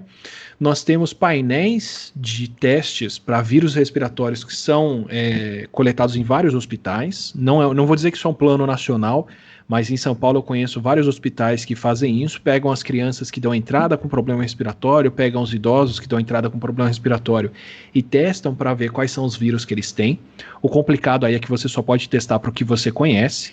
Então pode ter o risco, por exemplo, de ter pessoas que estão testando, estão com problema respiratório, estão testando positivo para gripe, porque estão com influenza, mas também tem um vírus novo que causa outros problemas respiratórios, e isso é muito difícil de detectar se você não tem uma vigilância sanitária muito próxima, mas a gente tem os agentes comunitários de saúde aqui no Brasil que visitam comunidades, acompanham como as pessoas estão e testam elas. Uma coisa que eu sei que nós não temos, e seria muito importante ter, são programas de vigilância constante, bem estruturados e financeiramente sustentados regularmente para testes de novos vírus em postos como Fiocruz, hospitais epidemiológicos como Adolfo Lutz aqui, o Instituto Evandro Chagas na região norte e outros lugares, para poder ter uma central que recebe casos de virose ou de febre de causa desconhecida para testar tudo. Tem esses programas feitos individualmente aqui e ali, mas a gente não tem uma vigilância nacional para isso.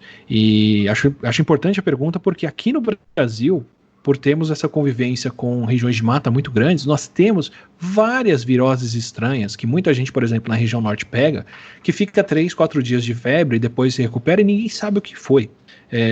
A maioria dessas podem ser vírus de primatas ou de outros bichos que passam para o ser humano e não são transmitidos tão bem entre as pessoas, mas é um desses que é o candidato a ser o próximo vírus que circula. E se a gente não testa o suficiente, não acompanha isso, quando o vírus desse salta para humanos, é muito difícil de saber o que é que está circulando. Enquanto se o vírus já é conhecido e já tem um genoma publicado próximo, parecido, fica fácil de incluir ele num teste e encontrar ele por aí. Foi o caso da Covid.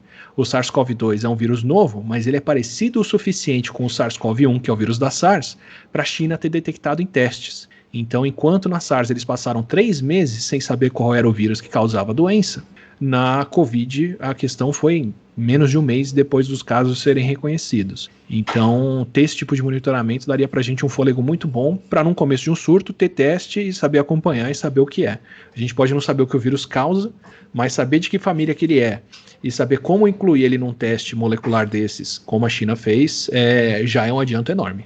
Então tá aí, muito obrigado. E isso encaixa muito no que a gente falou, naquela coisa de você ter centros de pesquisa, né, na Austrália, com cientistas chineses, inclusive, sim, né, e ficar lá coletando o vírus do morcego para pensar se um dia pode acontecer alguma coisa. Sim, não, isso tem aqui, tá? É um dos lugares onde está se testando e está tentando se cultivar o vírus da Covid, o novo coronavírus, é um laboratório de biossegurança da USP, do professor Dorigon, que é um cara que acompanha e testa novos vírus e que tem um laboratório de biossegurança justamente para isolar vírus novos do ambiente e ter eles dentro de um ambiente controlado, que é um laboratório com proteção, com isolamento. Eu trabalhei lá alguns meses e é infernal para você entrar e passar pela biossegurança toda que tem lá dentro.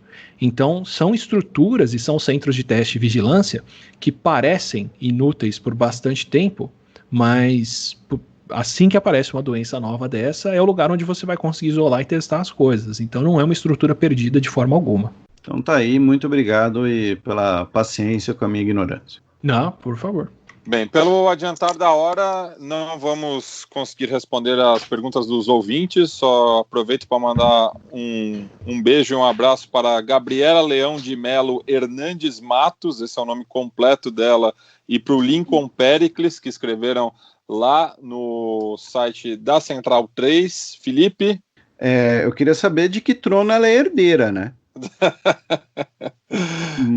Mas, enfim, apenas aí mandar um abraço a todo mundo que escreveu, todo mundo que mandou e-mail, né? Infelizmente a gente não vai poder fazer muita coisa, mas é isso, a gente continua amando vocês. Bem, e então voltamos semana que vem com mais um boletim especial do coronavírus aqui no Xadrez Verbal, e essa semana também teremos a edição regular e agora quinzenal do Xadrez Verbal às sextas-feiras, e eu deixo agora o Átila com a última palavra. Agradeço e mando um abraço para vocês.